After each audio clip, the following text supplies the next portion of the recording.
de partager avec joie. Parlons de ça.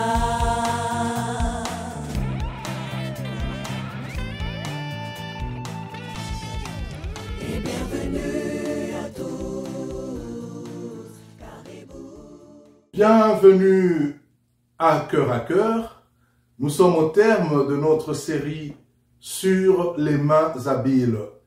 Et aujourd'hui, la cerise sur le gâteau, notre invité n'est nul autre que la visionnaire de Cœur, ma chérie pasteur Nathalie. Bonsoir, bonjour.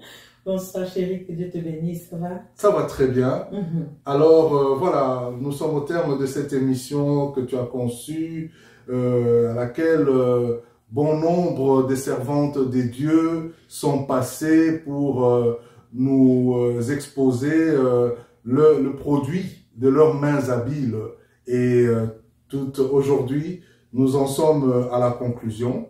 Et comme c'est toujours à la lumière des Écritures que Cœur conçoit ces émissions. Quelles sont, comment les Écritures abordent-elles ce concept des mains habiles? Les mains habiles. Déjà, on voudrait remercier toutes les servantes de Dieu, comme tu le disais, qui sont passées par ici avant, qui nous ont présenté le fruit de leurs mains.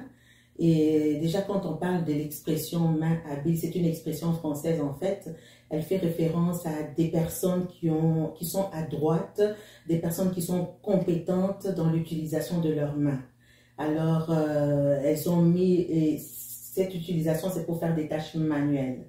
Mais aujourd'hui, on pourrait dire en 2024, et même bien longtemps avant, depuis le commencement des temps, tout se fait avec les mains.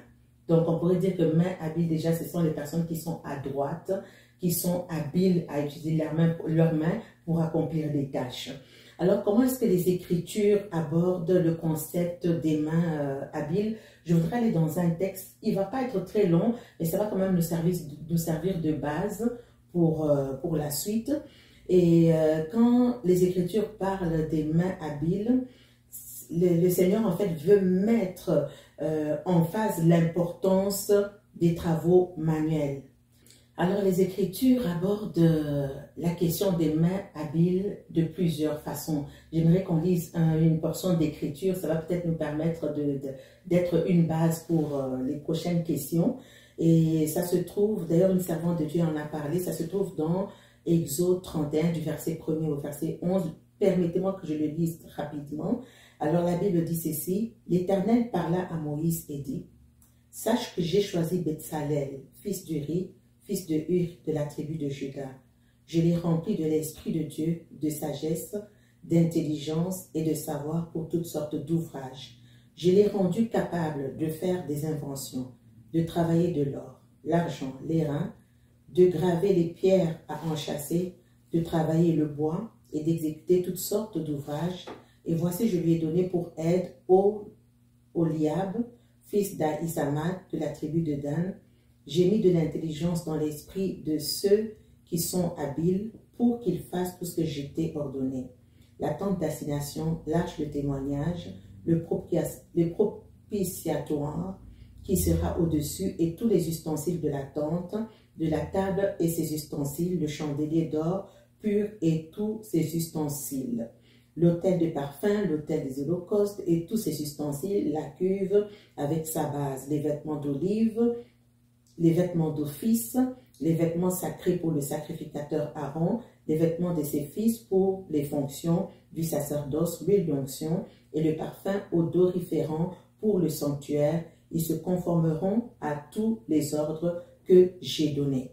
Donc voilà, ici ce texte nous parle de Bézalel et nous parle d'Oliab. Voilà, c'est un peu compliqué à dire, à prononcer. Donc le Seigneur, la Bible nous dit d'abord qu'ils étaient habiles de leurs mains. Ensuite, le Seigneur, avant même de voir leur habileté des mains, le Seigneur les avait remplis d'esprit, ils étaient remplis d'esprit, ils étaient remplis de connaissances, de sagesse et d'intelligence. Ça, c'était la première chose qui les qualifiait. Et ensuite, ils étaient habiles. Dieu leur avait donné l'habileté. Et quand on peut voir tout ce qu'ils font ici, ils étaient habiles pour la construction, ils étaient habiles pour faire des coutures, ils étaient habiles pour toutes sortes de choses, toutes sortes d'inventions. Donc, le Seigneur les a choisis, ces deux personnes. Le Seigneur les a choisis pour superviser les travaux, la construction du tabernacle, ce qui n'était pas une mince chose à faire. Il fallait suivre exactement le modèle que Dieu avait donné. Donc ça, c'est déjà le premier exemple. Et le Seigneur les ayant remplis de sagesse, d'intelligence, dans toutes sortes d'artisanat, parce que tout ce qui se passe ici, c'est de l'art, hein. C'est toutes sortes d'artisanat ici. Et leurs compétences en tant qu'artisans sont mises vraiment en évidence. Vous savez, tout le monde n'est pas avocat, tout le monde n'est pas médecin. Ici, on parle vraiment des personnes qui étaient des artisans. Ils avaient l'art au niveau de leurs mains, donc au niveau des travaux manuels. Et ce n'est pas qu'ils ont acquis par eux-mêmes, ces habiletés sont un don de Dieu.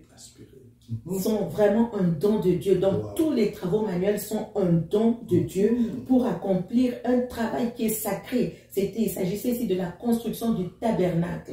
Et Dieu les avait habilités. C'était des artisans. Imaginez-vous à quoi servait le tabernacle à l'époque. C'était le lieu de la présence de Dieu. Et Dieu a trouvé des artisans pour construire le tabernacle afin que ce soit le lieu de rencontre avec le Seigneur. Donc ça, c'est déjà le premier exemple que je pourrais donner. Le deuxième exemple que je pourrais donner, c'est celui de Salomon et le temple. Alors également, dans cet exemple, le Dieu également a instruit Salomon, sans rentrer dans l'histoire, mais Salomon était donc celui qui avait été désigné pour la construction du temple de Jérusalem. Et Salomon a employé des artisans qui étaient habiles. Et quand on lit dans 1 Roi 7, et ça m'a touché, c'est très long, on ne pourra pas le lire, mais vous pouvez le lire à la maison, 1 Roi 7 de 13 à 51. Il s'agit de cet enfant, ce jeune homme, ou je ne sais pas quel âge il avait, qui s'appelait Hiram. Je ne sais pas si vous connaissez l'histoire de Hiram. Alors, la Bible nous dit que 1 Roi 7, le verset 13 et 14, ça je le lirai. Le roi Salomon fit venir de Tyr Hiram, fils d'une veuve de la tribu de Nephtali et d'un père tyrien qui travaillait sur les reins. Donc déjà Hiram était l'enfant d'une veuve. Son père était décédé, mais on voit que son père travaillait déjà les reins. Et Hiram était rempli de sagesse, d'intelligence et de savoir pour faire toutes sortes d'ouvrages des reins.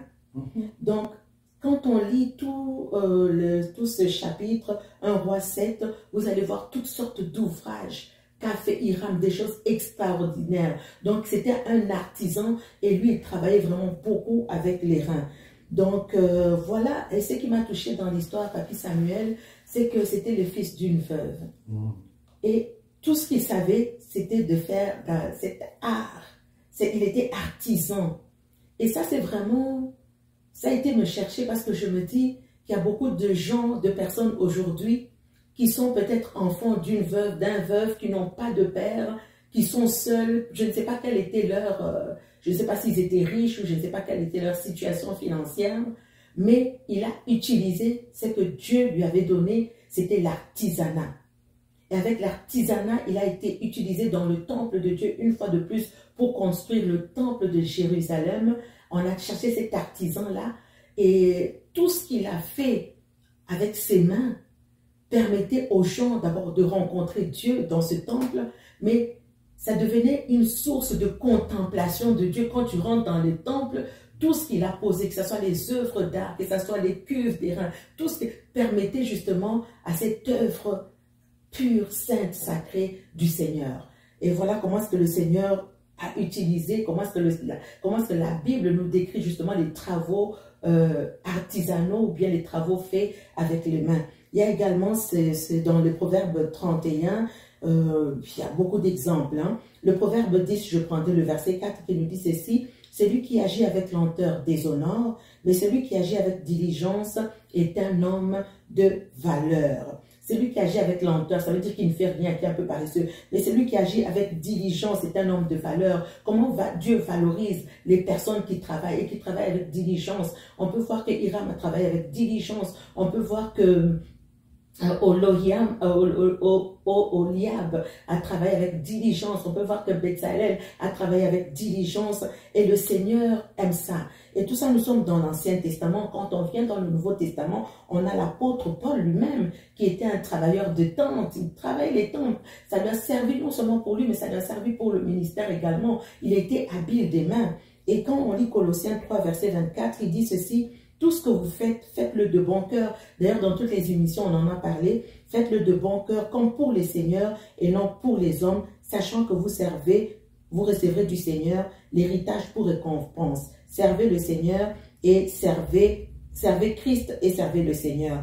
Donc, tous ces exemples nous montrent que vraiment, la parole de Dieu, Dieu lui-même valorise tous les travaux manuels, les travaux qui sont accomplis. C'est pas seulement une question de faire un travail manuel, mais un travail qui est accompli avec compétence, un travail qui est accompli avec diligence, un travail qui est accompli avec intégrité. Et le Seigneur reconnaît que le Seigneur aime ça. Et c'est aussi pour dire que c'est un don de Dieu. Il ne faut pas mépriser ce que Dieu t'a donné.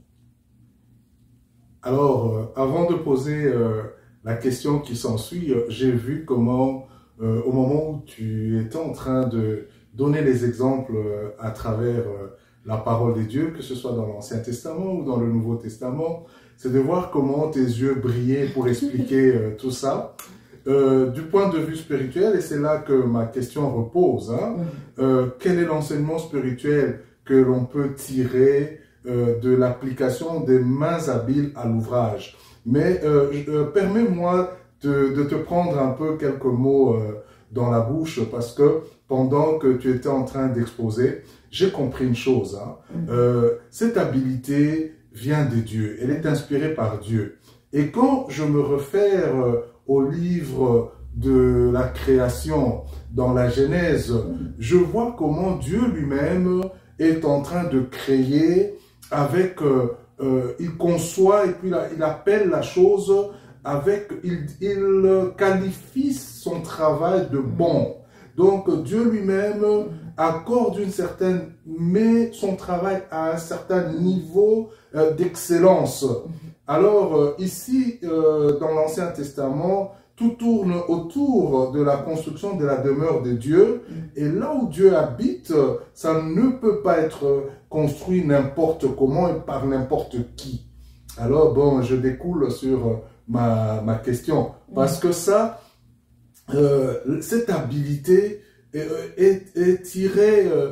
j'ai vu même les servantes de Dieu qui ont défilé sur le plateau de cœur à cœur. C'est des acquisitions qui relèvent d'abord du niveau spirituel. Cette dextérité, cette finesse, cette compétence. Parfois, un artiste vous sort une œuvre, que ce soit des colliers de bijoux ou on vous sort une œuvre qui devient l'admiration de tous. Exact. Et ça, c'est comme tu l'as dit, les cuves, les tableaux ou tout ce qui devait servir au point de vue esthétique, au point de vue utilité, devait refléter la grandeur de Dieu. Alors en ce moment-là, Dieu ne met pas ce don dans n'importe qui. Alors d'où vient cette question? Quel enseignement spirituel, je commence déjà plus ou moins, moi j'ai saisi ça comme ça, pouvons-nous tirer de l'idée des mains habiles en relation avec notre relation et notre relation avec Dieu et les autres? Quel enseignement spirituel? Il y a tellement d'enseignements, en fait, quand on lit juste les quelques textes que nous avons lus. D'ailleurs, tu l'as évoqué en disant que ça prend d'abord cette communion avec Dieu. Donc, Dieu ne met pas... On a mentionné d'abord que les dons sont divins, ils viennent de Dieu. Amen. Dieu ne met pas ses dons dans n'importe qui. Façon de dire, Dieu a une vision et Dieu utilise des instruments. Et avant de parler d'habileté des mains, on parle d'abord de l'aspect spirituel. C'est-à-dire qu'il y a une corrélation entre le spirituel et le travail que nous allons faire. S'il n'y a pas de... C'est pour que ça glorifie Dieu, il faut qu'il y ait une relation absolument entre le spirituel et le travail de nos mains. Donc, il y a plusieurs leçons que nous pouvons retenir au travers des mains habiles. Premièrement, nous avions dit que c'était des dons de Dieu. Et si ce sont des dons de Dieu, nous devons être des bons intendants de ces dons-là. Ouais. Si Dieu nous les a donnés, c'est que Dieu s'attend à ce que nous puissions être des bons intendants. Donc, premièrement, la première chose pour être un bon intendant, c'est qu'il faut d'abord que nous reconnaissions que ces dons nous viennent de Dieu. Nous devons pouvoir être reconnaissants à Dieu, que c'est Dieu qui nous a donné ces dons. C'est Dieu qui nous a donné cette habileté. C'est Dieu qui nous a remplis de toutes ces connaissances. Et ensuite, nous devons être des bons intendants. Donc, Dieu nous appelle et nous responsabilise par rapport à la bonne gestion de tous les dons qu'il nous a donnés. Ça, ce serait la première leçon. La deuxième leçon que nous pouvons tirer, c'est que si Dieu nous a donné tout ce que Dieu nous donne, ce n'est pas seulement pour nous, c'est pour les autres également. Donc, ces dons doivent être placés généreusement au service des autres. Et donc, nous devons comprendre que ces dons, nous devons comprendre que ces talents sont des outils puissants que Dieu nous a donnés pour servir la communauté, pour servir notre prochain. Et en fait, quand nous mettons ces dons, ces talents au service des autres, c'est l'expression de l'amour de Dieu par rapport à notre prochain. Je me souviens quelque chose qui m'avait touché dans une prédication que tu avais donnée en parlant du ministère que nous avons par rapport à notre prochain. Oui, effectivement, notre prochain, c'est sur lui que nous exerçons le ministère parce que nous aimons Dieu et nous aimons notre prochain en parallèle. Donc, c'est des outils, c'est des outils que Dieu nous donne pour mettre au service des autres. Ça, c'est la deuxième leçon que nous pouvons tirer. Alors, la troisième leçon, au travers de tous les dons, tout à l'heure, tu l'avais mentionné, en disant que dans le temple de Dieu, avec tout ce que nous faisons, les gens peuvent commencer à admirer Dieu. J'ai aimé ça, parce qu'au travers de ces dons, imaginez-vous un potier, le vase qu'il a fabriqué, imaginez-vous un artiste, un peintre, les tableaux qu'il a fait, dans tous les domaines. On peut voir au travers de cette créativité manifeste en fait la beauté et la créativité de notre Dieu. On se rappelle que tout ce que Dieu a créé, tout cela était bon. Donc, quand nous venons à créer avec nos mains, à mettre en pratique nos habiletés, nous reflétons également de qui nous sommes. Puisque Dieu est créateur, nous le sommes également. Donc, nous manifestons Christ au travers de ces belles œuvres d'art. Les gens, quand ils peuvent les voir, ils peuvent vraiment glorifier Dieu. Donc, nous venons manifester la beauté et nous venons manifester la créativité de notre Dieu. Ça, ce serait la troisième leçon spirituelle qu'on pourrait donner. Il y en a beaucoup, hein? On ne peut pas les citer, mais quelques-uns déjà ce soir ou ce matin, de là où vous nous suivez. Ça serait quand on met en pratique ces dons, on manifeste Dieu au travers donc de notre travail manuel. Alors, également, nous pouvons citer une autre leçon spirituelle qu'on pourrait avoir, c'est la communion avec Dieu dans le travail. Quelqu'un pourrait se poser une question de savoir comment est-ce que je communie avec Dieu au travers de mon travail. Mais quand on fait un travail avec diligence, quand on fait un travail avec excellence, en réalité, on offre un culte à Dieu. Parce qu'on fait exactement ce que Dieu nous demande. Ça devient comme un culte que nous offrons à Dieu, afin que ses desseins s'accomplissent. Parce que quand la Bible nous dit que d'offrir à nos corps à Dieu comme un sacrifice vivant, c'est faire ce que Dieu veut faire, lui donner tout ce qu'il nous a donné. J'offre un sacrifice à Dieu. Mon culte d'adoration, ce n'est pas seulement dire Dieu est comme ça, Dieu est comme ça, mais ma vie d'obéissance est un culte d'adoration à Dieu. tout ce que je fais, le travail que je fais, quand je l'accomplis avec diligence, quand je l'accomplis avec excellence, quand je l'accomplis avec intégrité, j'offre un culte à Dieu.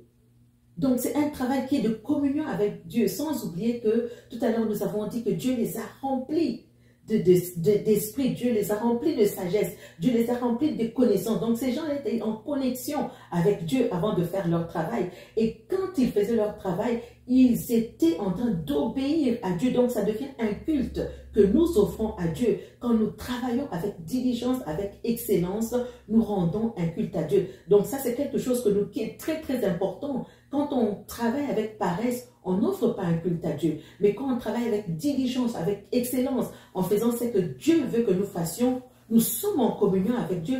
On se rappelle que Moïse construisait les tabernacles selon le modèle qu'il avait vu au ciel. Donc, il rendait un culte à Dieu en obéissant au modèle qu'il avait vu Dieu faire. Jésus lui-même dit, je ne fais rien de moi-même, je fais ce que le Père me demande de faire. Donc, quand Jésus guérissait les malades, quand Jésus allait à gauche, quand Jésus allait à gauche, à droite, il offrait un culte à Dieu parce qu'il obéissait à Dieu. Donc, c'est comme ça qu'on peut être en communion avec le Seigneur. Et une autre leçon qu'on pourrait prendre ici, c'est de parler d'honnêteté et de parler d'intégrité dans le travail. Alors, parlons d'honnêteté et parlons d'intégrité. Quand on fait notre travail avec diligence, on obéit à Dieu. Mais non seulement on obéit à Dieu, mais on reflète le caractère de Dieu. Travailler avec honnêteté, travailler avec intégrité, un peu comme nous avons parlé de la communion avec Dieu tout à l'heure, on reflète le caractère de Dieu. C'est ça que je pourrais dire. Ah oui, justement, Nathalie, pasteur Nathalie, parlons de l'honnêteté et de l'intégrité. C'est d'une telle importance parce que ceux qui reçoivent cette habilité de main, l'intégrité et l'habilité n'est toujours pas au rendez-vous. On peut constater, nous sommes dans cette société où je prends un rendez-vous à l'habilité, l'ingéniosité. Je prends un rendez-vous pour qu'on m'échange mes pneus. Eh bien, honnêtement, on peut me dire, voilà, le prochain rendez-vous, c'est dans 3 semaines.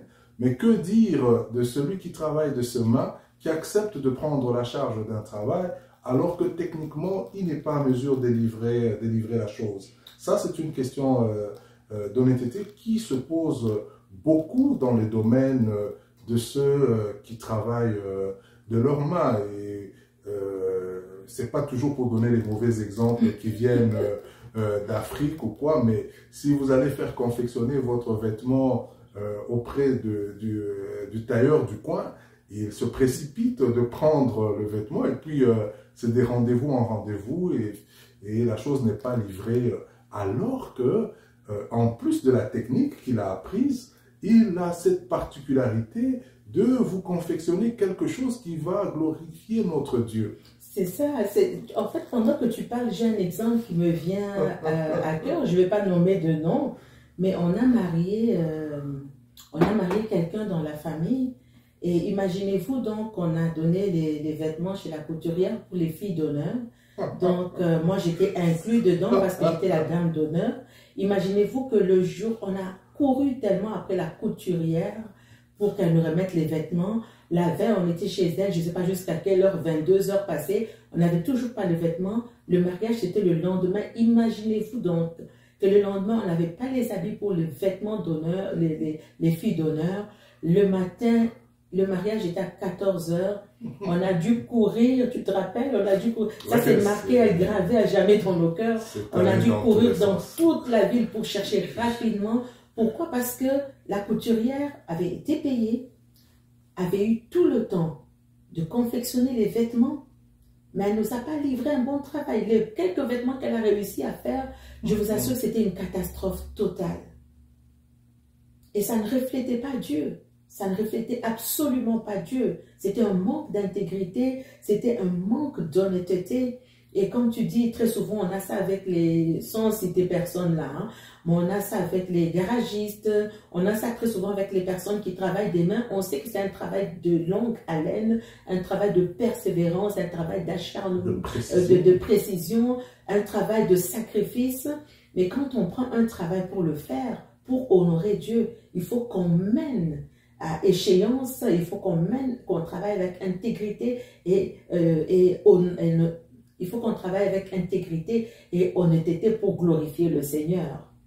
Tout à fait. Voilà un peu ce que je pourrais dire, mais j'ai pensé à cet exemple du mariage qui était vraiment... Ouais, on a vécu un cauchemar ce jour-là, imaginez-vous. Ça tombe bien à propos parce que notre plateforme est aussi en même temps, nos émissions servent aussi à nous réévaluer face à tout ce que nous préconisons, aux enseignements spirituels que nous pouvons tirer de la Bible. Oui, justement, Nathalie, que dire, parce que nous parlons de l'intégrité, nous parlons de l'honnêteté. Moi, à mes employés, je leur dis toujours, les tâches que je vous demande d'accomplir, faites-le d'abord comme si vous étiez en train de le faire pour vous-même. Exactement. Oui. Très important, en fait, la Bible dit tu aimeras ton prochain comme toi-même. Donc, ce que je veux pour mon prochain, il faut que je sois capable de le faire pour moi-même.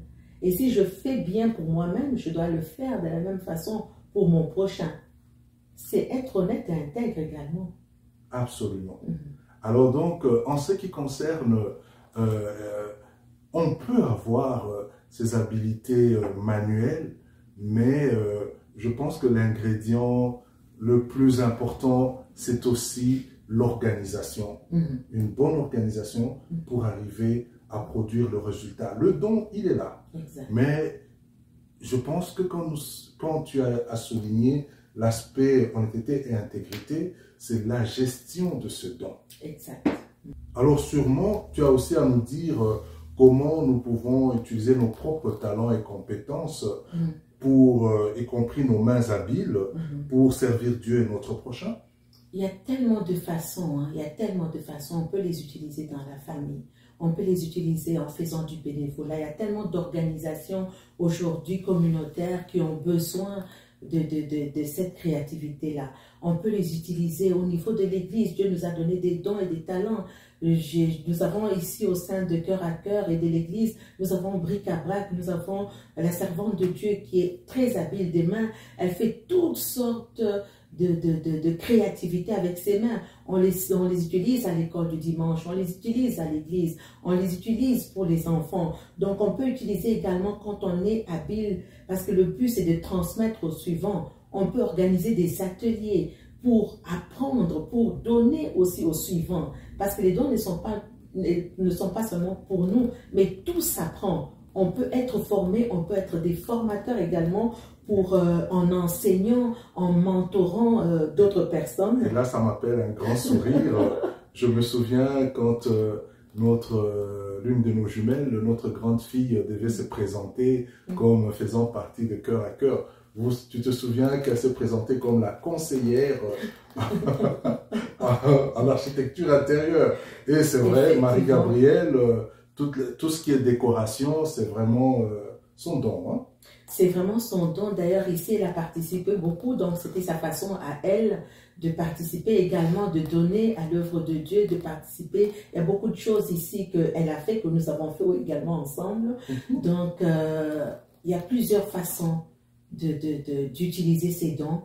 Non seulement ils peuvent nous servir pour nous-mêmes, ça veut dire que Dieu nous les a donnés pour notre subsistance, mais ils servent également à l'autre. Ils servent à des organisations, comme je l'ai dit, ils servent à l'église, ils servent à mentorer, à enseigner à d'autres personnes également.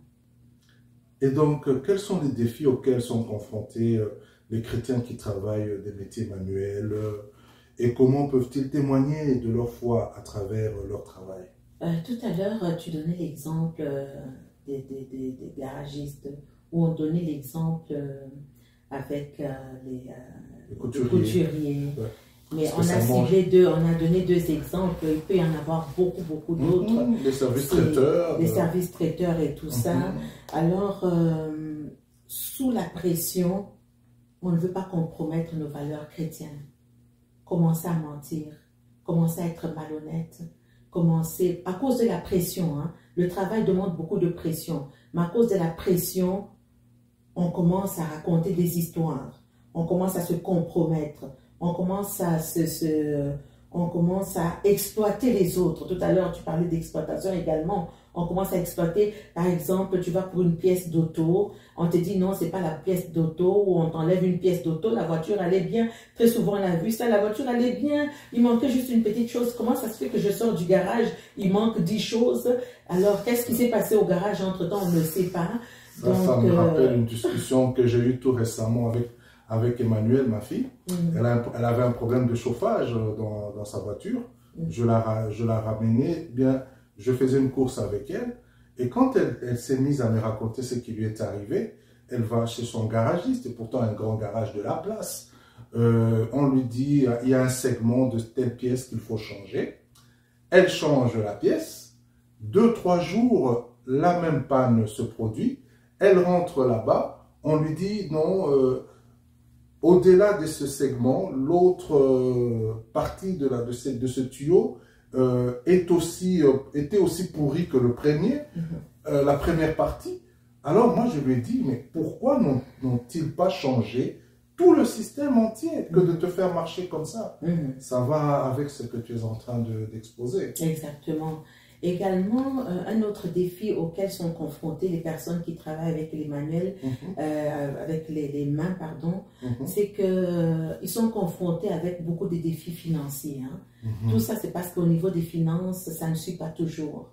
Alors, parfois, il y a une instabilité au niveau de l'emploi, au niveau de leur emploi, leur emploi n'est pas sécurisé. Et surtout aujourd'hui, en 2024, où il y a tellement beaucoup de choses qui sont robotisées, qui sont numérisées. Donc, ce sont des emplois finalement qui deviennent un peu précaires. Donc, ça, c'est un peu le côté désavantageux des travaux manuels. Ensuite, autre chose qui se passe avec les personnes qui font des travaux des métiers, c'est pour ça que beaucoup de gens justement abandonnent leurs rêves, et pourtant ils ont le talent, ils ont le don, mais ils abandonnent parfois de faire la poterie, ils abandonnent parfois de créer des bijoux. C'est que Dieu de faire des œuvres artisanales. Pourquoi? Parce qu'ils sont méprisés. Alors très souvent on pense que les gens qui ont les métiers d'artisans, on ne pense pas que, très souvent les gens qui sont dans le domaine artisanal, on pense qu'ils ont un niveau d'éducation moins élevé que les autres. Et pourtant, ce n'est pas ça. Donc la première chose déjà, c'est que Dieu les a dotés d'intelligence, de sagesse, de connaissance. Donc c'est déjà ça l'intelligence. Alors très souvent, c'est une mauvaise conception des travaux manuels qui font que les personnes qui sont dans l'artisanat sont méprisées ou ils sont discriminés. Voilà, ça c'est un peu un défi qu'on peut rencontrer également parmi les autres défis qu'ils peuvent rencontrer. Oui, Nathalie, j'en viens à la question, dans quelle mesure les arts et les artisans peuvent-ils contribuer à l'adoration et la glorification de Dieu de par leur habileté manuelle? Je prendrai l'exemple du roi David, qui était habile pour jouer l'harpe. Alors, quand il prenait son instrument, la gloire de Dieu se manifestait. Il rentrait dans la maison du roi Saül qui était pris avec des démons, et le roi Saül était délivré. Donc ça glorifiait le Seigneur. Quand on parle d'art ou bien de l'habileté des mains, c'est dans plusieurs domaines. Ça peut être au niveau artistique, ça peut être au niveau des sculptures, ça peut être au niveau des peintures. Mon frère, j'ai un frère qui est d'ailleurs dans la peinture, qui quand il commence à dessiner, il peut te créer le monde, te dessiner le monde, te dessiner des paysages qui reflètent Dieu. Ça vient à amener, à pousser les gens à adorer le Seigneur au travers d'une œuvre d'art. On a une servante de Dieu, quand elle te dessine des colombes, elle te dessine des messages de Dieu, mais qui sont manifestés au travers des œuvres d'art. On a une servante de Dieu qui est passée sur l'émission, elle c'est dans la poésie, elle écrit, elle est habile de la main pour écrire, pour composer. Donc, au travers de ces œuvres-là, ça peut nous plonger vraiment dans l'adoration à Dieu. Je suis en train d'en parler, c'est comme si je le vivais. Et ça reflète même Dieu qui dit lui-même, quand on regarde la création tout entière, elle manifeste la gloire de Dieu. Amen. Et donc, dans ces créations, quelqu'un peut peindre la création, les arbres, la faune et la flore, et ça nous amène, ça nous pousse à adorer Dieu au travers des œuvres d'art, au travers des instruments, au travers des coutures. Il y a des coutures qui glorifient Dieu, il y a des œuvres d'art qui glorifient Dieu, il y a des poteries qui glorifient Dieu. En fait, tout ce qui est inspiré par Dieu glorifie Dieu et amène l'homme à louer et à glorifier Dieu. Donc oui, on peut louer, adorer Dieu au travers du produit que Dieu lui-même a inspiré finalement. Alors, tout don excellent ou tout talent vient de Dieu lui-même. Hein? Oui, tout don excellent et tout talent vient de Dieu lui-même. Et le but, c'est toujours de témoigner de la grandeur et de la grâce de Dieu. Donc, tous les dons que Dieu nous a donnés, ça nous amène à témoigner de la bonté, de l'amour, de la grâce, de la grandeur de Dieu et du dessein de Dieu, parce que tout cela contribue à ce que quelqu'un puisse revenir au Seigneur et qu'il puisse adorer son Créateur. En conclusion, je pourrais dire aujourd'hui, tu as des dons, tu as des talents, ne les méprise pas. Comme celui qui a pris son don, qui a enterré son talent. Vous avez vu plusieurs personnes venir défiler ici avec le fruit de leur réalisation, le fruit de leur connexion avec Dieu. Plusieurs ont été inspirés par Dieu pour faire ceci ou pour faire cela. Ne méprise pas ce que Dieu t'a donné. Cette habileté que Dieu t'a donnée, elle doit servir à glorifier le Seigneur. Ce bâton qu'il y a dans tes mains, c'est ça que Dieu t'a donné. Non seulement pour vivre, mais pour bénir les autres. Tout ce qu'il te faut, comme toutes ces personnes que nous avons citées, c'est d'être en communion avec Dieu, afin que Dieu t'inspire, afin que Dieu te donne la connaissance et l'intelligence pour savoir comment utiliser ce qu'il a mis dans ta main. oui, c'est vrai que très bonne conclusion, mais il y a des non-dits dans cette portion d'émission sur les mains habiles. C'est que la servante de Dieu, ma charmante épouse, elle est dotée de 1000 dons et talents. Tout ce qu'elle touche, elle sait le transformer en art.